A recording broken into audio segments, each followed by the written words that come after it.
Hey everybody, how's it going? It's me, Logan Joyce, aka Suburban Yinzer, and right now behind me is Monticello, Thomas Jefferson's house up here on the mountain, on the little mountain per se, above Charlottesville, Virginia, in Albemarle County. So since Jefferson is my second cousin 9 times removed on my mother's side of the family, I wanted to give a little bit of genealogical biography about why this building is significant to my lineage and why I am here standing on this ground. And I already did the tour of the house, so don't worry. And I'm going to give a little bit of genealogical significance and biography about myself and how it relates to Thomas Jefferson. So to start it out, Thomas Jefferson's grandfather, Thomas Jefferson, and my 9th great grandmother, Mary Jefferson Harris, were brother and sister. My 7th great grandfather, John Harris, and Thomas Jefferson, the president, are second cousins. So that is how the second cousin distinction comes in my genealogical line. And then 9 times removed is the generational difference between myself and Thomas Jefferson in the direct lineage of the family tree. But as it pertains to this beautiful house of Monticello up here in Virginia, Thomas Jefferson started building this house approximately in 1768, well before the Declaration of Independence, when America was still controlled by the British Crown. Virginia, as Yins know, was a British colony. But Jefferson, in his mid-20s, was owning this property, and he wanted to build a house up here on this mountain on Monticello, right outside Charlottesville, Virginia. So when Jefferson started constructing this house in his mid-20s, around my age, it was a very basic design. But as the decades progressed and as he lived here, he was constructing this house and perfecting it throughout his early stage of life into his 20s and 30s.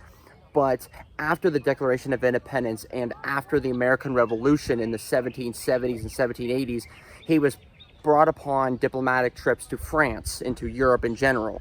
And while in France and while in Europe and exploring the different cultures and the different architectural structures in Europe, he really started to think of new ways to innovate and renovate Monticello and make it look a little bit better. Because the original construction and the original designing and planning of Monticello was very, let's just say, American or colonial. And after he came from France, he came back from France and came back from Europe and explored many of the different cultures and architectures in Europe, he wanted to incorporate those into his house in Monticello. And that is why we have a lot of the, let's just say, old school Roman and Greek and French and Italian influence on Monticello because of Jefferson's explorations of Europe.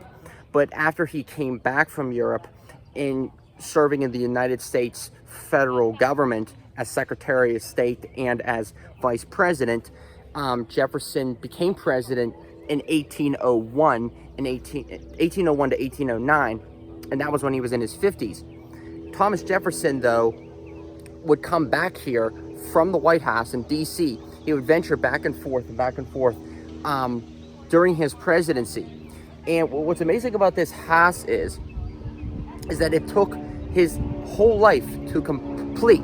Okay, this was his life project. This was his baby. This was his pride and joy, was this house, this construction. And Jefferson wanted to do everything he could to complete this house and to make it look as presentable and as glorious as possible, because he was a prideful man and he believed in architecture and art and majesty.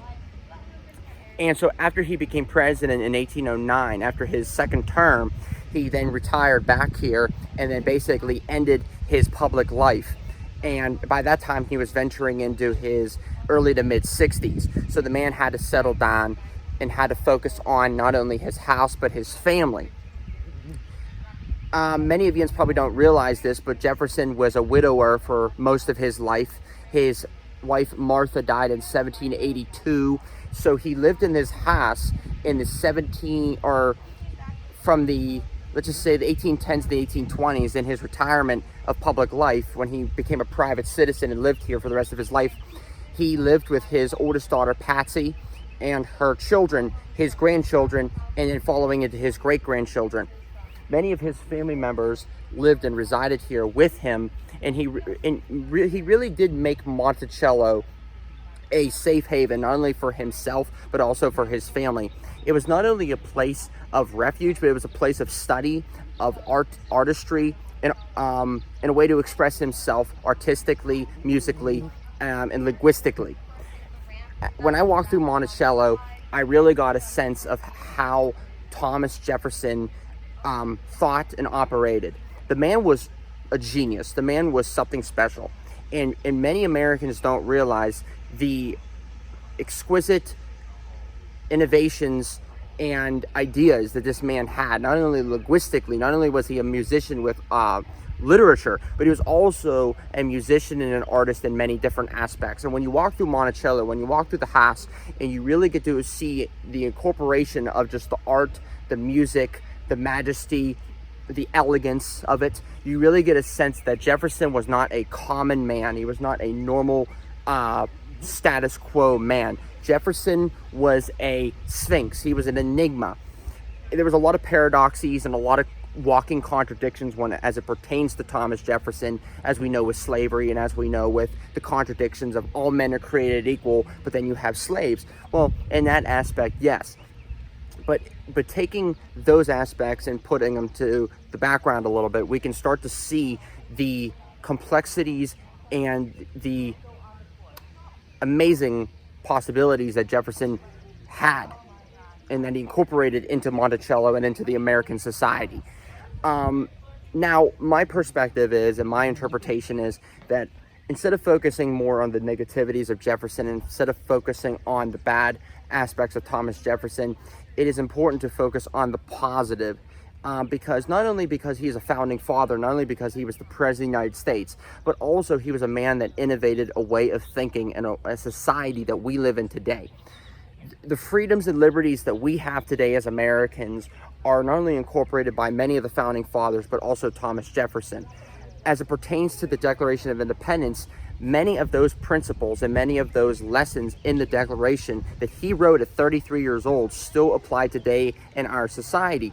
And many future Americans into the 1800s and 1900s incorporated those ideas, those lessons, those principles into modern day society and modern day politics. And that is why Jefferson is such an important American figure, and that is why he is one of my favorite American public figures, because he inspired multiple generations, multiple peoples all over the planet to incorporate life, liberty, and the pursuit of happiness into their societies. And as for this house, though, the living shrine of Thomas Jefferson, this wouldn't be possible without a man named Uriah Levy. After the Jeffersons moved out, and after Thomas Jefferson's descendants had to move out of this house because of the debt that was incurred by Thomas Jefferson, the house was passed following the death of Jefferson to a Jewish man named Uriah Levy. Now, Uriah Levy really loved Thomas Jefferson's thinking. He loved the religious aspect, the religious freedom, the religious liberties of Thomas Jefferson. And Uriah Levy wanted to own this house and preserve it as a private citizen, because since he was a Jew, he wanted people in America to live in religious freedom and to not be persecuted and discriminated against and segregated because of their religious beliefs. Now, that is a big proponent of Thomas Jefferson. That is a big thing that Jefferson believed. He believed that America should not be controlled by one religion. It should be controlled by any religion. Any religion can live in a diverse society. And that is what the United States of America is based upon. Freedom and liberty, to be able to choose any course you want, politically, religiously, legally, anything. And that is why Uriah Levy wanted to live here and wanted to preserve Monticello and wanted to encapsulate it historically, because he felt that it would be a tragedy to let this be in the hands of somebody who did not appreciate and truly honor Jefferson because of all of the accomplishments and all of the things that he gave us. So, in conclusion, I think that's basically the basis of it. I am so proud to be up here as a descendant of the Jefferson bloodline, the Jeffersonian lineage. As a ninth grade grandson of Mary Jefferson Harris, and as a second cousin 9 times removed of President Jefferson, who helped construct or lay the foundation of this house and build it. It is an honor to be up here, and I am so happy and proud to be standing on this ground, because it is such a historical place that anybody or any American should come to and really dive into, because not only as Americans do we take advantage of the freedoms and liberties that were granted upon to us, but to walk on the lands of the man that helped construct those systems and construct this society that we take advantage of every single day, to appreciate the man of Thomas Jefferson. That is why you should come to Monticello. Thank you very much. Have a good day.